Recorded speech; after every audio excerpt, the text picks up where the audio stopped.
नमस्कार। आज हम एक ऐसी चिंता की बात कर रहे हैं जो शायद हम सबको कभी ना कभी महसूस होती है। मृत्यु का भय, अपनों को खोने का डर, बिल्कुल वैसी ही जैसी कुरुक्षेत्र में अर्जुन को हुई थी। हाँ, बिल्कुल। और हमारे पास ना गीता दर्शन पर एक प्रवचन के कुछ अंश है। ये कृष्ण के नजरिए से इस मुश्किल को समझने में मदद करते हैं। तो चलिए इसमें जरा गहराई से उतरते हैं। हाँ, और ये चर्चा असल में इसी बात पर है कि कृष्ण कैसे अर्जुन को समझा रहे हैं कि ये जो शरीर है ये नश्वर है, लेकिन आत्मा अमर है।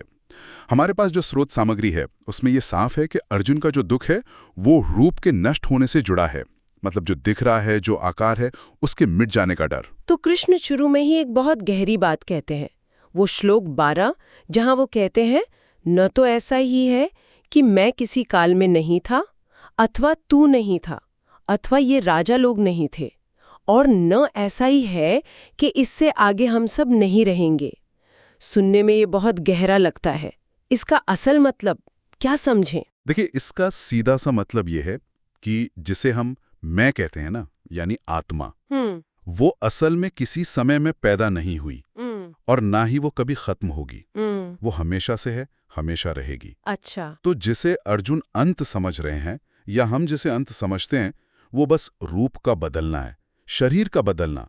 वो जो सार तत्व है आत्मा, वो नहीं बदलता, वो अपरिवर्तनशील है। श्रोत में एक अच्छी मिसाल दी है, जैसे गाड़ी का पहिया, वो तो घूमता रहता है ना। हाँ। पर जिस कील पर, मतलब जिस धुरी पर वो घूमता है, हाँ। वो तो स्थिर रहती है अपनी जगह। आत्मा बस उसी कील की तरह है। ओके, यानी सारा खेल इस पर टिका है कि हम घूमते पहिए को देख रहे हैं या उस स्थिर कील को। ये तो बिल्कुल नजरिया बदलने वाली बात हो गई। बिल्कुल बिल्कुल, नजरिया बदलने जैसा ही है। और श्रोत में एक और उदाहरण है लहर और सागर का। लहर और सागर कैसे? जैसे अर्जुन लहरों को देख रहे हैं, ये शरीर, ये रिश्ते, ये सब लहरों की तरह बन रहे हैं, मिट रहे हैं, और वो दुखी हो रहे हैं। लेकिन कृष्ण इशारा कर रहे हैं सागर की तरफ। वो शाश्वत अस्तित्व, वो आत्मा जो लहरों के आने जाने से बदलता नहीं। अच्छा। हमारा ये शरीर भी, हमारे विचार भी, सब कुछ हर पल बदल रहा है, जैसे कोई नदी बह रही हो। हाँ हाँ। तो ये जो आकृति है, ये जो रूप है, वो तो बस एक प्रवाह है। ये नदी वाली बात सही में सोचने पर मजबूर करती है, क्योंकि अगर सब कुछ बदल रहा है, बह रहा है, तो फिर ये एहसास क्यों रहता है कि मैं तो वही हूँ? मतलब जो बचपन में था वही जवानी में हो। गीता में भी तो आता है, कौमारम यौवनम जरा, शरीर इन अवस्थाओं से गुजरता है, पर वो मैं वाला भाव वो तो बना रहता है। हाँ, और यही तो इशारा है उसी स्थिर तत्व की तरफ, उसी साक्षी की ओर। साक्षी? हाँ, स्रोत यही बताते हैं कि ये जो निरंतरता का बोध है, ये याद कि मैं बचपन में भी था और आज भी हूं, ये उसी अपरिवर्तित साक्षी की वजह से है। वो धुरी, वो कील, वो साक्षी इन अवस्थाओं से गुजरता है, बचपन, जवानी, बुढ़ापा, लेकिन वो खुद वो अवस्था बनता नहीं है। अच्छा। जैसे कोई यात्री है, वो अलग अलग स्टेशनों से गुजरता है, पर वो खुद स्टेशन थोड़ी बन जाता है। सही बात है, वो तो बस देखता है। बिल्कुल, वो बस देखता है। अच्छा, और फिर कृष्ण आगे कहते हैं कि सर्दी, गर्मी, सुख, दुख, इन सबको सहन करो।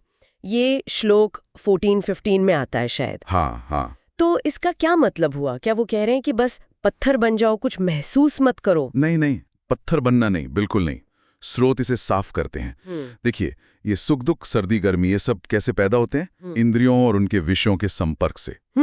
जैसे ठंडी हवा लगी तो सर्दी, गर्म लगी तो गर्मी। हाँ। और कृष्ण कहते हैं ये आगमा पाइनो नित्या है, मतलब आने जाने वाले हैं, टिकने वाले नहीं है, अस्थाई है। अस्थाई। तो जो धीर पुरुष है, जो समझदार व्यक्ति है, वो ये जानता है, वो समझता है कि ये दोनों ना एक ही सिक्के के दो पहलू हैं, सुख और दुख। वो जन्म में मृत्यु की संभावना देख लेता है और सुख में दुख की आहट महसूस कर लेता है। ये तो गहरी बात है। हाँ, इसीलिए वो विचलित नहीं होता। कृष्ण कहते हैं, सम दुख सुखम धीरम सो अमृतत्वाय कल्पते। जो सुख दुख में सम रहता है वही अमरता के योग्य होता है।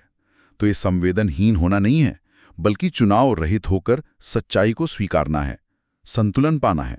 तो मतलब इस पूरी चर्चा का निचोड़ ये निकलता है कि असली समझ जो है वो इस बदलते संसार और इन आते जाते सुख दुखों के पार उस स्थिर, हमेशा रहने वाले तत्व को पहचानने में है। एकदम सही कहा, बिल्कुल यही।